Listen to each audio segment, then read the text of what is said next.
আশুতোষ শর্মা ভারতের একজন উদীয়মান ক্রিকেটার, যিনি তার আক্রমণাত্মক ব্যাটিং শৈলীর জন্য পরিচিত।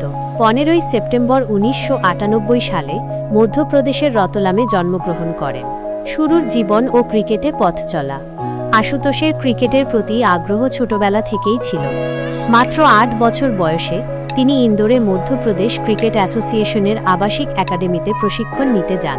তার বাবা রামবাবু শর্মা তাকে রেলওয়ে ক্রিকেট ক্লাব একাডেমিতে ভর্তি হতে উৎসাহিত করেন।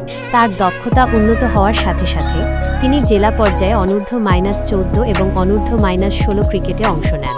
2016 সালে প্রাক্তন ভারতীয় ক্রিকেটার অময় খুরাশিয়ার সহায়তায় ইন্দোরে স্থানান্তরিত হন। ঘরোয়া ক্রিকেট ক্যারিয়ার।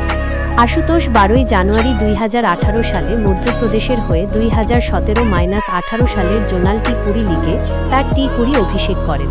পরবর্তীতে তিনি রেলওয়ে দলের সাথে যুক্ত হন। সৈয়দ মুস্তাক আলী ট্রফিতে 11 বলে 50 রান করে যুবরাজ সিংয়ের রেকর্ড ভেঙে আলোচনায় আসেন। আইপিএল যাত্রা।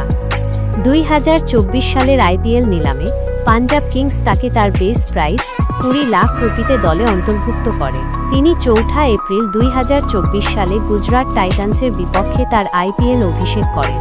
পাঞ্জাব কিংসে খেলার সময় তিনি মুম্বাই ইন্ডিয়ান্সের বিপক্ষে যশপ্রীত বুমরাহর ইয়র্কার বলে একটি সুইপ শটে ছক্কা মেরে সকলের নজর কাড়েন।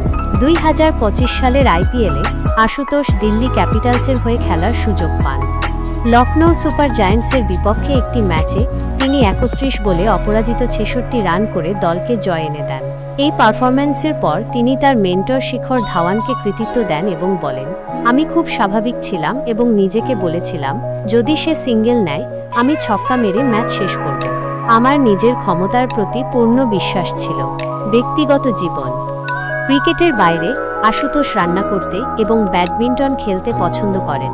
তার পছন্দের খাবার হল পনির কারি ও ভাত। আর্থিক সমস্যার সময় তিনি ছোটদের ম্যাচে আম্পায়ারিং করে উপার্জন করতেন। আশুতোষ শর্মার যাত্রা কঠোর পরিশ্রম, দৃঢ় সংকল্প এবং সঠিক দিক নির্দেশনার মাধ্যমে একজন খেলোয়াড়কে সাফল্যের শিখরে পৌঁছে দেওয়ার একটি উজ্জ্বল দৃষ্টান্ত।